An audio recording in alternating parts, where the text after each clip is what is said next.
नमस्कार दोस्तों, स्वागत है आपका आपके अपने ही YouTube चैनल लक्ष्य क्लासेस पर। रोज की तरह आज भी हम सामान्य हिंदी के कुछ महत्वपूर्ण प्रश्नों पर चर्चा करने जा रहे हैं। आप सभी लोग जल्दी से जल्दी जुड़ जाइए और सेशन को शेयर कर दीजिए। बहुत ही महत्वपूर्ण प्रश्न है, ऐसे प्रश्न आपको कहीं नहीं मिलेंगे।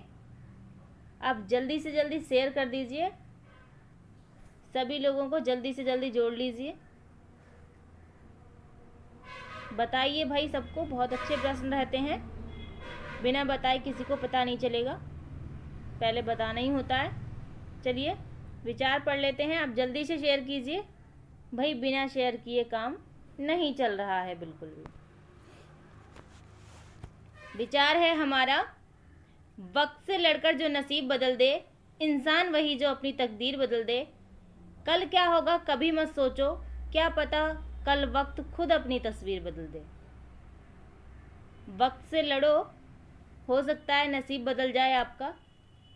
नसीब की बात करनी ही बेकार है, क्योंकि नसीब किसी ने देखा नहीं है। तो क्या करना है आपको, वक्त से लड़ने का मतलब घुसा पट्टी करना नहीं है भाई।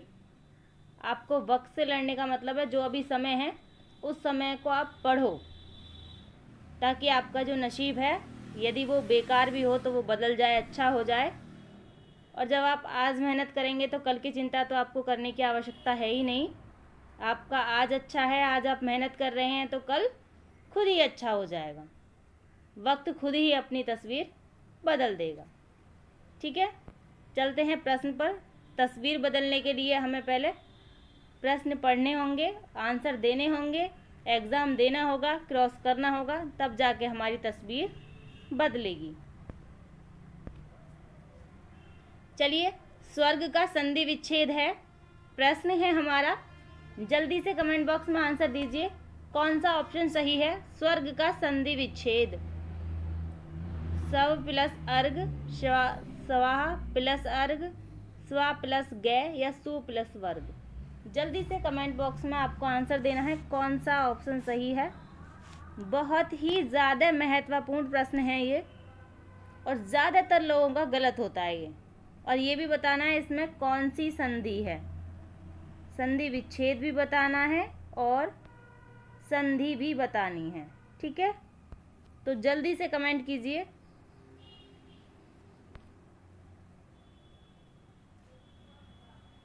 चलिए आंसर ले लेते हैं, क्या होगा। आंसर होगा हमारा बी ऑप्शन बिल्कुल सही होगा। स्वर्ग स्वाहा प्लस गे होता है स्वर्ग। इसमें कौन सी संधि होती है, विच्छेद से ही पता चल जाता है कि कौन सी संधि है, लेकिन पहले विच्छेद करना आना चाहिए आपको। ठीक है, स्वर्ग जो शब्द है इसमें बी ऑप्शन हमारा बिल्कुल सही होगा। थोड़ा अजीब सा लग रहा होगा आपको, लेकिन यही सही है। चलते हैं अगले प्रश्न पर। प्रश्न है हमारा, निम्न में से कौन सा तद्भव शब्द है। बताना है हमें तद्भव। जल्दी से बताइए तद्भव कौन सा है इनमें।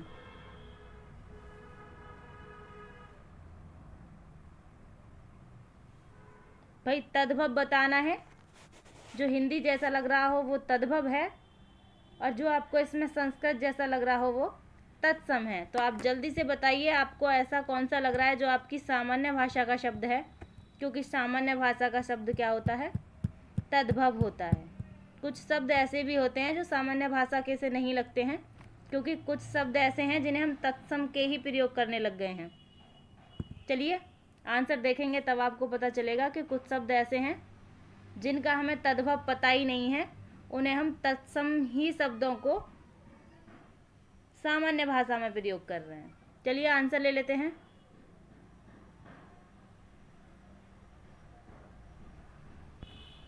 आंसर ए सही होगा, मानुष। मानुष जो है ये तद्भव शब्द है, इसका तत्सम क्या होगा, मनुष्य। मनुष्य जो है ये तत्सम है। ठीक है, मानुष जो है ये तद्भव है। ज्वलन का देख लेते हैं। ज्वलन तत्सम शब्द है, जलन इसका तद्भव होता है। यदा तत्सम शब्द है, जब इसका तद्भव होता है। यदा यदा ही धर्मस्य, ये नहीं है। अब यंत्र देख लेते हैं, यंत्र का क्या होगा, जंत्र होगा तद्भव। ठीक है, आशा करती हूँ आपकी समझ में आ गया होगा। चलते हैं अगले प्रश्न पर। प्रश्न है हमारा, श्रम किन संयुक्त अक्षर से बना है। जल्दी से आपको कमेंट बॉक्स में आंसर देना है। श्रम शब्द किन संयुक्त अक्षर से बना है। 4 ऑप्शन स्क्रीन पर दिख रहे होंगे आपको, इनमें से कोई सा भी एक ऑप्शन आपको लगाना है। कौन सा आपको सही लग रहा है वो आप लगा दीजिए ऑप्शन। जल्दी से कमेंट कीजिए कौन सा सही है। श्रम किन संयुक्त अक्षर से बना है। चलिए, आसान प्रश्न है, जल्दी से आंसर दीजिए। भाई सेशन को शेयर कर दीजिए, बिना शेयर किए काम नहीं चल रहा। बिल्कुल, बच्चे बहुत ही कम रहते हैं, क्या फ़ायदा है ऐसे। 10-15 लोगों के लिए क्या भाई इतना सब किया जाता है। सी ऑप्शन हमारा बिल्कुल सही होगा, हलंत वाला शय प्लस रे प्लस में। अब कैसे होगा एक बार ये देख लेते हैं। शब्द लिखा हुआ है हमारा श्रम। श्रेय जो है ये किस किस से मिलकर बना होता है, शय हलंत वाला और रे, ये श्रम बना होता है, श्रेय बना होता है इससे। ठीक है, और मैं हमारा दिया ही हुआ है तो ये क्या हो गया, श्रम हो गया।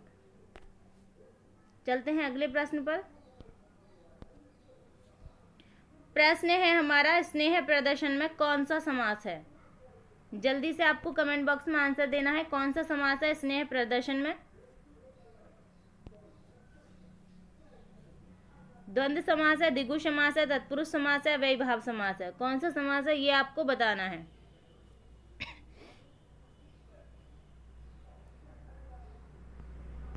स्नेह प्रदर्शन, भाई योजक चिन्ह लगा हुआ है। अब आप आंख बंद करके ऐसा ना करो कभी द्वंद्व समास लगा दो, ऐसा नहीं है कि हर योजक चिन्ह वाले शब्द में क्या होता है, द्वंद्व समास ही होता है। आपको देखना होता है, ये विपरीत नहीं है। स्नेह और प्रदर्शन कौन सा विपरीत है एक दूसरे के, नहीं है ना। तो सारी चीज़ देखनी होती है। ये मैंने जानबूझ के लिया है इसलिए, ताकि मैं आपको समझा सकूं कि हर योजक चिन्ह वाला द्वंद्व समास नहीं होता है। ठीक है,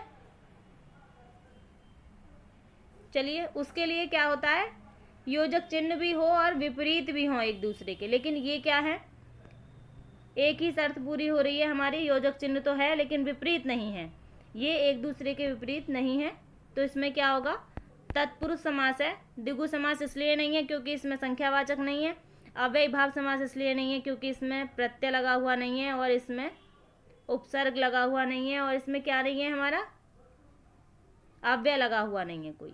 ठीक है, तत्पुरुष समास कैसे है ये देख लेते हैं। स्नेह का प्रदर्शन, ठीक है, इसका विग्रह ऐसे करेंगे, स्नेह का प्रदर्शन। तो इसमें संबंध तत्पुरुष समास होगा। ठीक है, काकी के संबंध में आते हैं तो इसलिए इसमें संबंध तत्पुरुष समास होगा। आशा करती हूँ आपकी समझ में आ गया होगा। चलते हैं अगले प्रश्न पर। प्रश्न है हमारा, किस कृति को आधुनिक युग की गीता कहा जाता है। जल्दी से कमेंट बॉक्स में आंसर दीजिए। ये बहुत ही महत्वपूर्ण प्रश्न है, बहुत बार एग्जाम में पूछा गया है। आधुनिक युग की गीता किसे कहते हैं। आधुनिक युग की मीरा तो आपने पढ़ा होगा, आज आधुनिक युग की गीता भी पढ़ लीजिए।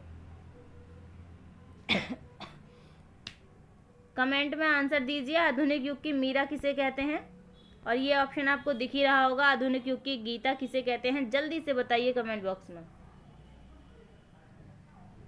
चलिए, कामायनी को कहते हैं, प्रियप्रवास को कहते हैं, कुरुक्षेत्र को कहते हैं, हुंकार को कहते हैं। किसको कहते हैं, आधुनिक युग की गीता।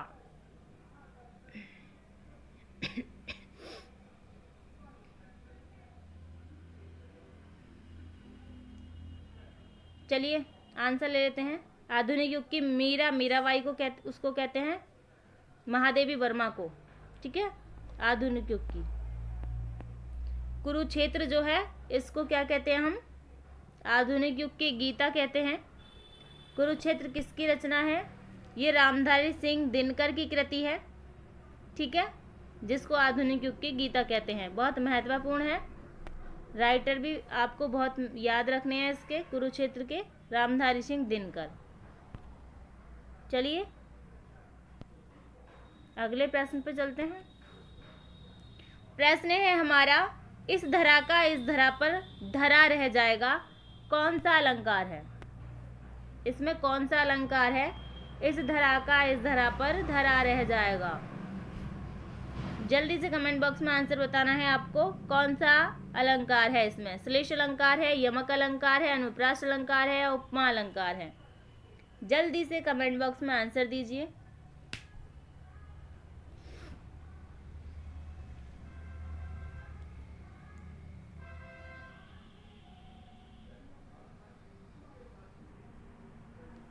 चलिए आंसर ले लेते हैं।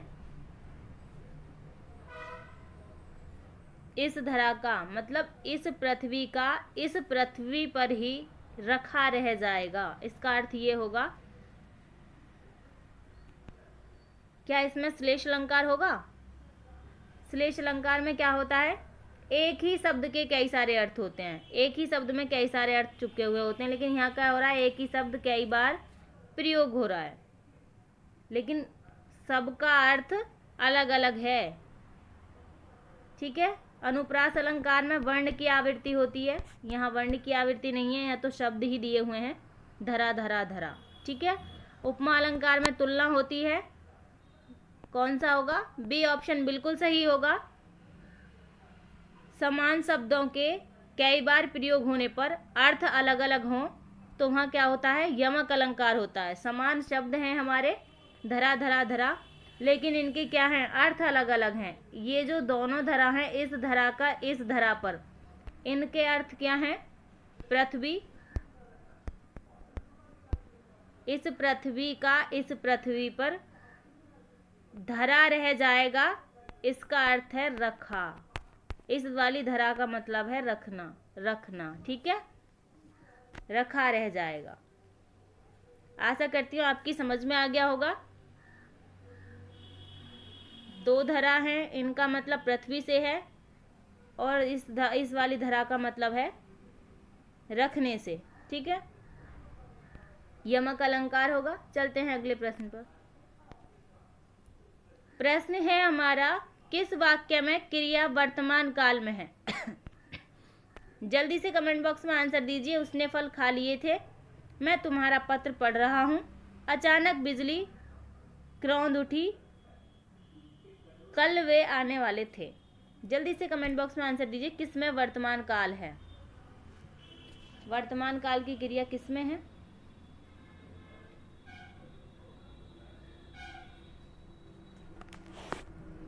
चलिए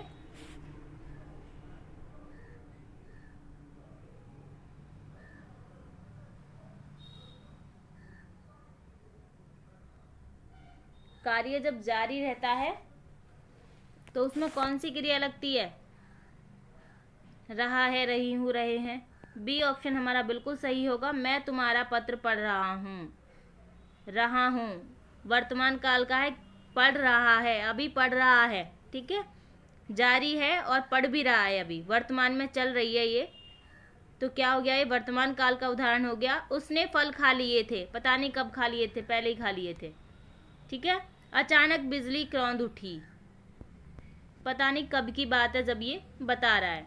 कल वे आने वाले थे, कल की बात कर रहा है, वर्तमान काल की बात नहीं कर रहा है। बी ऑप्शन हमारा बिल्कुल सही होगा। किस वाक्य में अपादान कारक है? अपादान कारक पूछा है, आपको बताना है कौन सा अपादान कारक है। राम ने रावण को तीर से मारा, मोहन से अब सहा नहीं जाता, हिमालय से गंगा निकलती है, चाकू से फल काटो। किसमें अपादान कारक है ये आपको बताना है।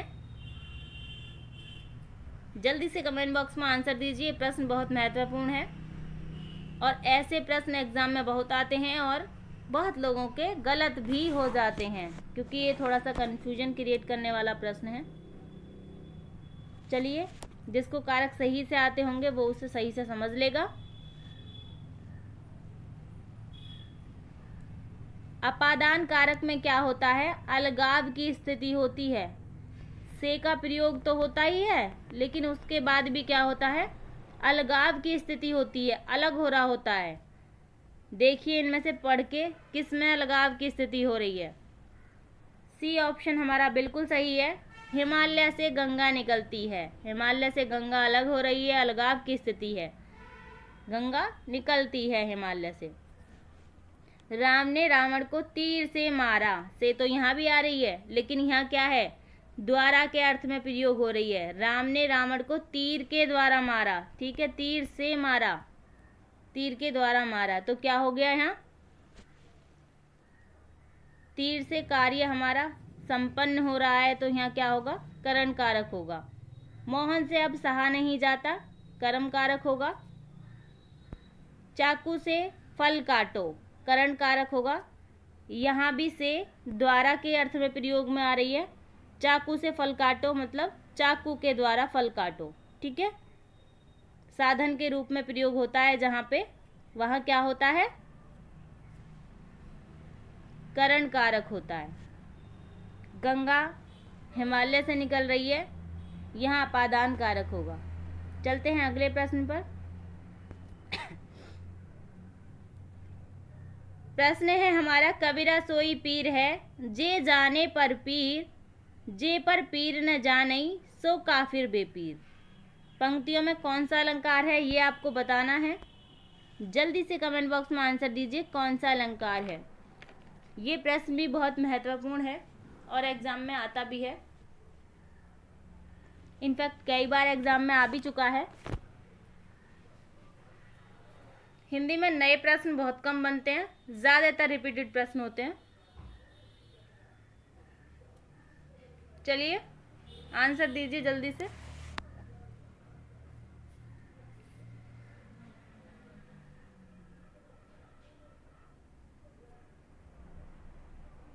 चलिए आंसर ले लेते हैं।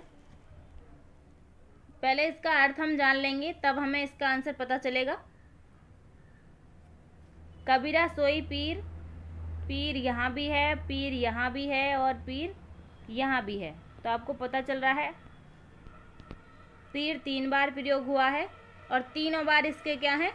अर्थ अलग अलग हैं। जहाँ क्या होता है, एक ही शब्द बार बार प्रयोग में आ रहा हो और अर्थ अलग अलग हो, वहाँ क्या होता है? आपको मैंने अभी पीछे ही बताया है, वहाँ यमक अलंकार होता है। इसका अर्थ क्या है? इस पीर का मतलब आप संत से लगा सकते हैं, पुरुष से लगा सकते हैं। सच्चा पुरुष या सच्चा संत वही है जो दूसरों की पीड़ा को समझता हो या जानता हो, जो दूसरे की दुख हो। इस पीर से मतलब दुख है, जे जाने पर पीर, जो दूसरे के दुख को समझता है वही क्या है? सच्चा इंसान है। जो दूसरे के दुख को नहीं समझता वो क्या है? कहा है पीर न जाने सो काफिर बेपीर। वो क्या है? बेदर्द है, निष्ठुर है और काफिर है। इस वाली पीर का मतलब है इंसान से, इस वाली पीर का मतलब है दर्द से, और लास्ट वाली पीर का मतलब है निष्ठुर या बेदर्द से, ठीक है। ए ऑप्शन हमारा बिल्कुल सही होगा, यमक अलंकार होगा, ठीक है। आशा करती हूँ आपके समझ में आ गया होगा।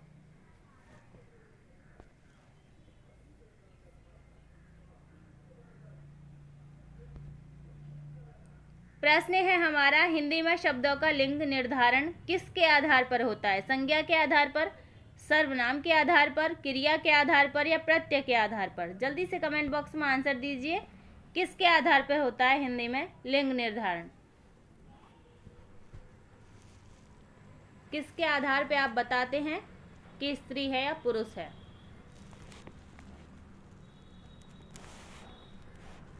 चलिए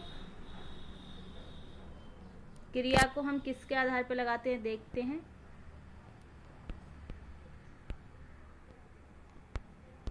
राम घर जाता है।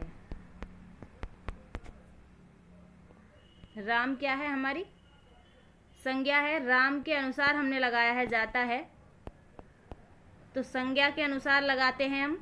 कर्ता के अनुसार क्या लगाते हैं हम? लिंग निर्धारण करते हैं कर्ता के अनुसार। राम घर जाता है, यदि सीता होती तो लिंग बदल जाता, क्या होता? सीता घर जाती है हो जाता, फिर जाता है नहीं लगता। तो किसके आधार पर बदलते हैं? संज्ञा के आधार पर। ठीक है,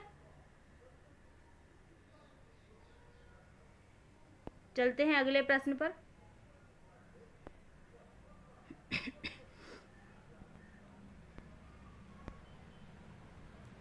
प्रश्न है हमारा, तू डाल डाल में पात पात का अर्थ क्या है? अर्थ बताना है अब आपको। तू डाल डाल और मैं पात पात, दोनों विद्वान, दोनों तत्वज्ञ, दोनों मूर्ख, दोनों चालाक। चालक नहीं है भाई, ये चालाक है। ठीक है, अब जल्दी से कमेंट बॉक्स में आंसर दीजिए कौन सा सही होगा।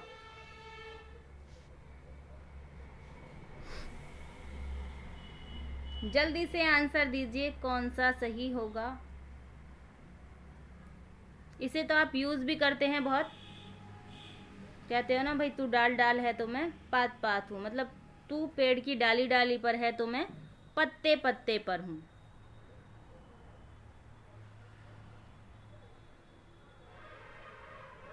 डी ऑप्शन हमारा बिल्कुल सही होगा, दोनों चालाक हैं। एक डाली डाली पर है तो एक पत्ते पत्ते पर है, दोनों ही बेहद चालाक हैं। इसका आंसर ये होगा, डी ऑप्शन हमारा बिल्कुल सही होगा। चलिए चलते हैं अगले प्रश्न पर। विद्वान इसका नहीं होगा, दोनों विद्वान नहीं है, दोनों तत्वज्ञ भी नहीं है और दोनों मूर्ख भी नहीं है, दोनों बहुत चालाक हैं। चलिए चलते हैं अगले प्रश्न पर। प्रश्न है हमारा अनुमति। अब ये बताना है अनुमति इनमें से किसको कहते हैं? किसी कार्य को, किसी कार्य की आज्ञा देना, किसी कार्य के लिए निर्देश देना, किसी कार्य के लिए आदेश देना, किसी कार्य के लिए सहमति देना। अनुमति का अर्थ बताना है आपको, क्या होता है? जल्दी से कमेंट बॉक्स में आंसर दीजिए। ये तो बहुत ही अच्छा प्रश्न है।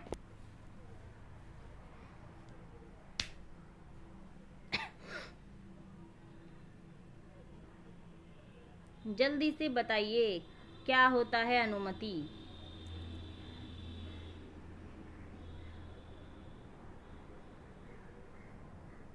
आज्ञा देना क्या होता है, पहले ये जान लेते हैं।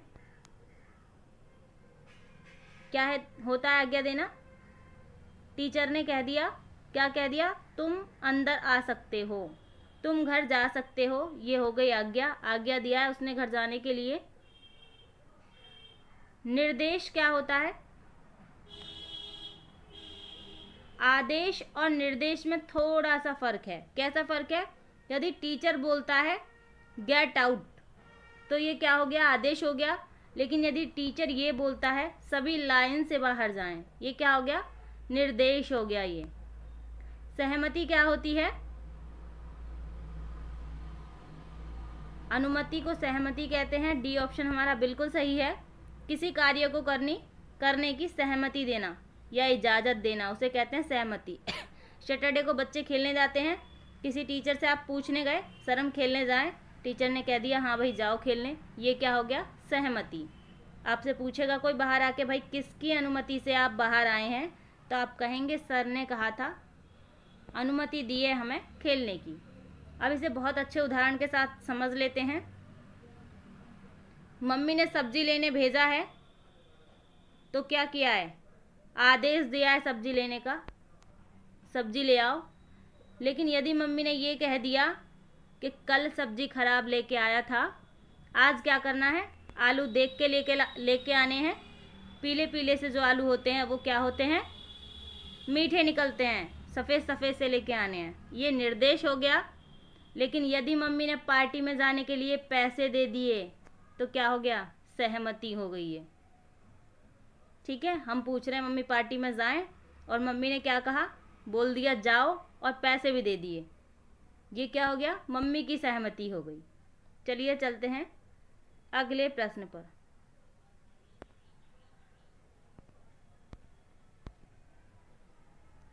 प्रश्न है हमारा, अनुचित बात के लिए आग्रह करने वाला वाक्यांश के लिए एक शब्द है।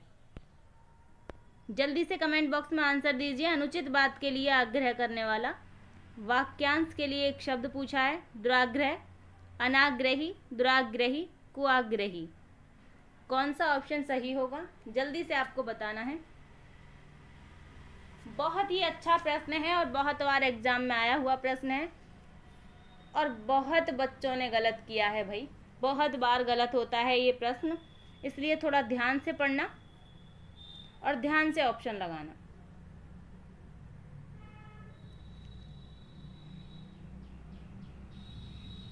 चलिए आंसर ले लेते हैं हम। क्या होगा आंसर? अनुचित बात के लिए आग्रह करने वाला। सी ऑप्शन हमारा बिल्कुल सही होगा। दुराग्रही कहते हैं जो अनुचित बात के लिए आग्रह करने वाला हो। याद रहे, अनुचित बात के लिए आग्रह, यदि इतना होता अनुचित बात के लिए आग्रह करना, अनुचित बात के लिए आग्रह करना, तो क्या होता ऑप्शन? दुराग्रह सही होता। लेकिन ये कह रहा है अनुचित बात के लिए आग्रह करने वाला पूछा है तो दुराग्रही हो गया। इंसान के लिए पूछा है, अनुचित बात के लिए आग्रह करना नहीं बोला उसने, करने वाला पूछा है, उसे कहेंगे दुराग्रही। अनुचित बात के लिए आग्रह करना दुराग्रह होता है। ठीक है, आपकी समझ में अच्छे से आ गया होगा। और मैं एक उदाहरण लेती हूँ, उससे शायद आपको ज़्यादा अच्छे से समझ में आए। गलत काम करना क्या होता है? पाप होता है। लेकिन गलत काम को करने वाला क्या होता है? पापी होता है। गलत काम करना पाप होता है, लेकिन गलत काम को करने वाला पूछे तो पापी होता है। इस बात से आप समझ गए होंगे। अनुचित बात के लिए आग्रह करना दुराग्रह होता है, लेकिन अनुचित बात के लिए आग्रह करने वाला दुराग्रही होता है। आशा करती हूँ आपकी समझ में आ गया होगा। बहुत बार एग्जाम में पूछा है, इसलिए मैंने थोड़ा जोर दे के समझाया है। चलते हैं अगले प्रश्न पर। प्रश्न है हमारा, निम्नलिखित में से विलोम शब्द का एक गलत युग्म है। कौन सा गलत है ये आपको बताना है। दक्षिण का वाम होता है विलोम, उधम का निरुधम होता है, विधि का निषेध होता है, बर्बर का असभ्य होता है। ये आपको बताना है कौन सा इसमें गलत है। ये बताना है कौन सा युग्म गलत है। जल्दी से आंसर दीजिए, कौन सा होगा आपका आंसर।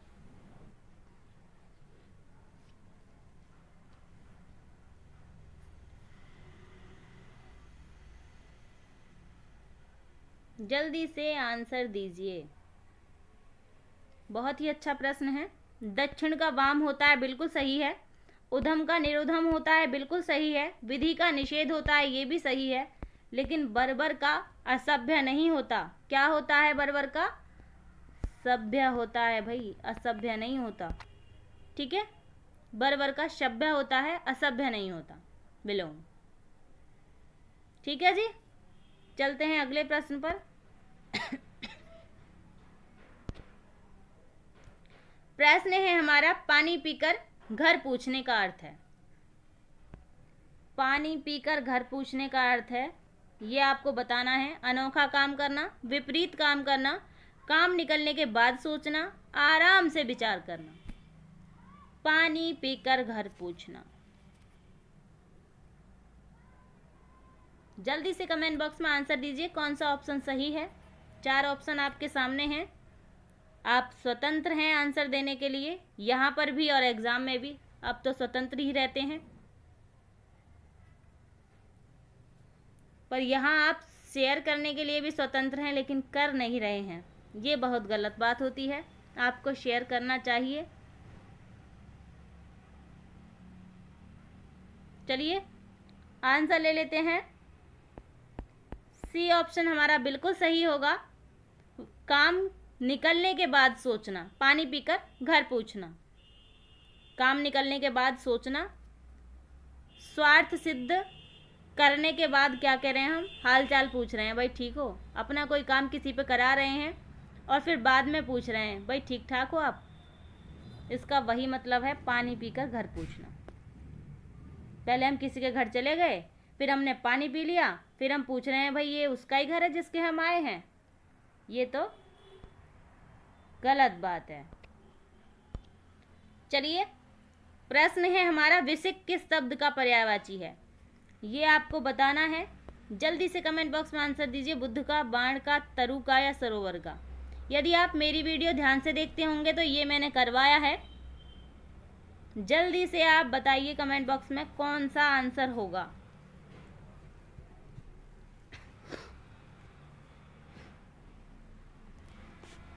वीडियो आपको कैसी लगती है ये आप कमेंट कर सकते हैं। अपना कोई सुझाव हो वो भी आप दे सकते हैं कमेंट बॉक्स में, ठीक है? ऐसा नहीं है कि मैं कमेंट नहीं पढ़ती हूँ, पढ़ लेती हूँ मैं सबके कमेंट। चलिए, क्या होगा? विशिक किसका पर्यायवाची है? बी ऑप्शन बिल्कुल सही होगा। वाण का पर्यायवाची है विशिक। वाण के और भी पर्यायवाची हैं, तोमर, नाराज, शर, ईशु और सायक। ये क्या है? वाण के पर्यायवाची हैं। तरु किसका पर्यायवाची है? वृक्ष का। सरोवर किसका पर्यायवाची है? तालाब का। आशा करती हूँ आपकी समझ में आ गया होगा। चलते हैं अगले प्रश्न पर। निम्न में से कौन सा शब्द तुर्की भाषा का है? ये आपको बताना है, तुर्की भाषा का शब्द कौन सा है। जल्दी से बताइए। चाय है, रिक्शा है, कमरा है या कैंची है? तुर्की भाषा का शब्द इनमें से कौन सा है ये आपको बताना है। भाषा के जो शब्द पूछे जाते हैं, कुछ ही शब्द होते हैं जिनमें से प्रश्न रिपीट होते रहते हैं, इसलिए प्रश्नों को थोड़ा ध्यान से पढ़ा करें, और जिसको पढ़ रहे हैं उसको थोड़ा ज़्यादा ही ध्यान से पढ़ा करें। पेपर में रिपीटेड बहुत होते हैं ये प्रश्न। चलिए, डी ऑप्शन बिल्कुल सही होगा हमारा। डी ऑप्शन, कैंची जो है वो तुर्की भाषा का शब्द है, कैंची, ठीक है। चाय किस भाषा का शब्द है? चीनी भाषा का शब्द है भाई, अंग्रेजी भाषा का नहीं है। बहुत लोग चाय को अंग्रेजी भाषा का समझते हैं, लेकिन अंग्रेजी का नहीं है, चीनी भाषा का शब्द है। रिक्शा जापानी भाषा का शब्द है। कमरा पुर्तगाली भाषा का शब्द है, ठीक है। कैंची तुर्की भाषा का शब्द है। आशा करती हूँ आपको समझ में आ गया होगा। चलते हैं अगले प्रश्न पर। प्रश्न है हमारा, निम्नलिखित में तत्सम शब्द का चयन करना है। बताना है आपको इसमें तत्सम कौन सा है।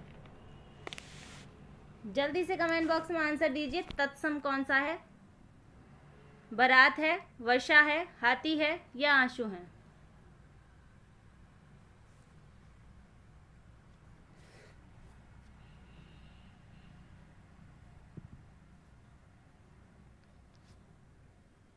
तत्सम पूछा है भाई,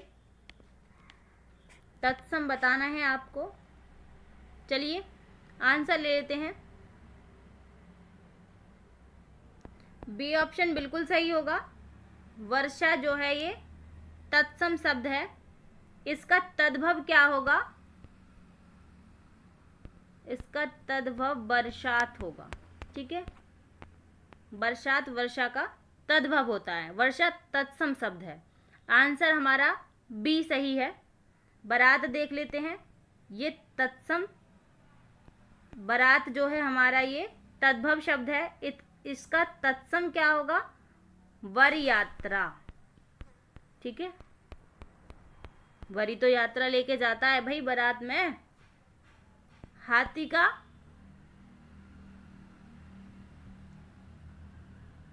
हाथी कैसा शब्द है भाई?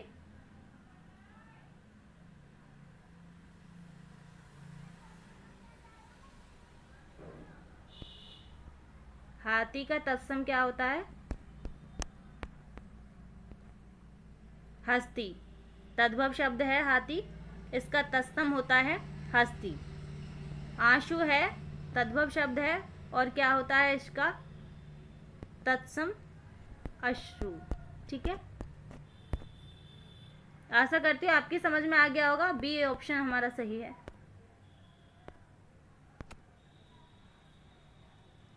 प्रश्न है हमारा, वह सायंकालीन वेला जब पशु वन से चरकर लौटते हैं, क्या कहते हैं उसे, ये आपको बताना है। सायंकालीन वेला जब पशु वन से चरकर लौटते हैं, गोधूली कहते हैं, सूर्यास्त कहते हैं, साय वेला कहते हैं, अपराह्न कहते हैं, ये आपको बताना है। बहुत ही महत्वपूर्ण प्रश्न है, सारे ही ऑप्शन बहुत अच्छे हैं। जल्दी से आपको बताना है कमेंट बॉक्स में कौन सा होगा आंसर।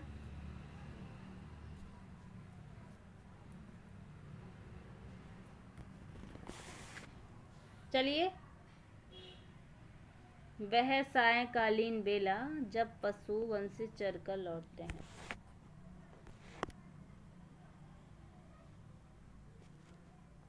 अब आंसर ले लेते हैं। ए ऑप्शन हमारा बिल्कुल सही होगा, गोधूली। जब पशु वन से लौटते हैं चरकर तो उसे गोधूली कहते हैं। ठीक है, गोधूली क्यों कहते हैं ये आप देख लेते हैं एक बार। गौ का मतलब होता है गाय, और धूल का मतलब आप जानते ही हैं, धूल ही होता है। अर्थात इसका मतलब हो गया गोधूली का गायों के पैरों से उठने वाली धूल। अब तो पशु चरने जाते नहीं हैं, कहीं जाते होंगे, लेकिन अब तो ज़्यादातर जाते ही नहीं है कहीं। पुराने समय में क्या होता था, बहुत सारी गाय होती थी, वो क्या होता था, वो जंगल में चरने जाती थी। उनका एक समय होता था जब वो जंगल से वापस आती थी।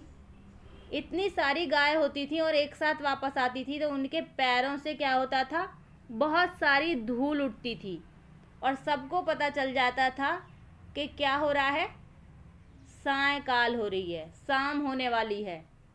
उनके पैरों की धूल से सबको पता चल जाता था कि अब क्या होना है, शाम होने वाली है, संध्या का समय, गोधूल। ठीक है, आशा करती हूँ आपकी समझ में आ गया होगा सायंकालीन बेला को गोधूल क्यों कहा गया है। सूर्यास्त, सूर्य जब अस्त होता है या सूर्य के डूबने का समय संध्या काल, सांझ या सूर्यास्त कहलाता है। सायं बेला यही होता है, आपको बताया है अभी। अपराह्न किसे कहते हैं, दोपहर के बाद का समय, तीसरा पहर भी कहते हैं इसको। दोपहर के बाद का समय अपराह्न होता है, तीसरा पहर भी कहते हैं। ठीक है, गोधूल, एक और इम्पोर्टेंट चीज़ लिख लीजिए गोधूल के बारे में, सूर्यास्त और शाम के बीच की अवधि होती है। ठीक है, सूर्यास्त और शाम के बीच की अवधि। कई बार प्रश्न ये भी पूछ लेता है कि सूर्यास्त और शाम के बीच की अवधि कौन सी होती है, तो गोधूल होती है। ठीक है, चलते हैं अगले प्रश्न पर। प्रश्न है, एक भारतीय आत्मा किसे कहा जाता है। जयशंकर प्रसाद को, माखनलाल चतुर्वेदी को, रामधारी सिंह दिनकर को, सुमित्रानंदन पंत को। आज के सेशन का लास्ट प्रश्न है और बहुत ही महत्वपूर्ण प्रश्न है, जल्दी से कमेंट बॉक्स में आंसर दीजिए। एक भारतीय आत्मा किसे कहा जाता है, जल्दी से आपको आंसर देना है इसका। भाई सेशन को शेयर भी कर दो, लाइक भी कर दो, ऐसे सही नहीं है और ना ही ऐसे काम चलने वाला है। शेयर आपको करना चाहिए, ज़्यादा से ज़्यादा शेयर आपको करने चाहिए, लेकिन आप लोग करते नहीं हैं, ये गलत बात है। शेयर किया करो ताकि और लोगों को भी महत्वपूर्ण प्रश्न मिल सकें और हमें भी थोड़ा अच्छा लगे वीडियो बनाने में। ठीक है, कमेंट भी किया करो, आपके कमेंट से मोटिवेशन मिलती है। आप अपना सुझाव भी दे सकते हैं कमेंट में। बी ऑप्शन हमारा बिल्कुल सही है, माखनलाल चतुर्वेदी। एक भारतीय आत्मा कहा जाता है माखनलाल चतुर्वेदी को। ठीक है, thank you for watching. Like, share and subscribe करते रहिएगा।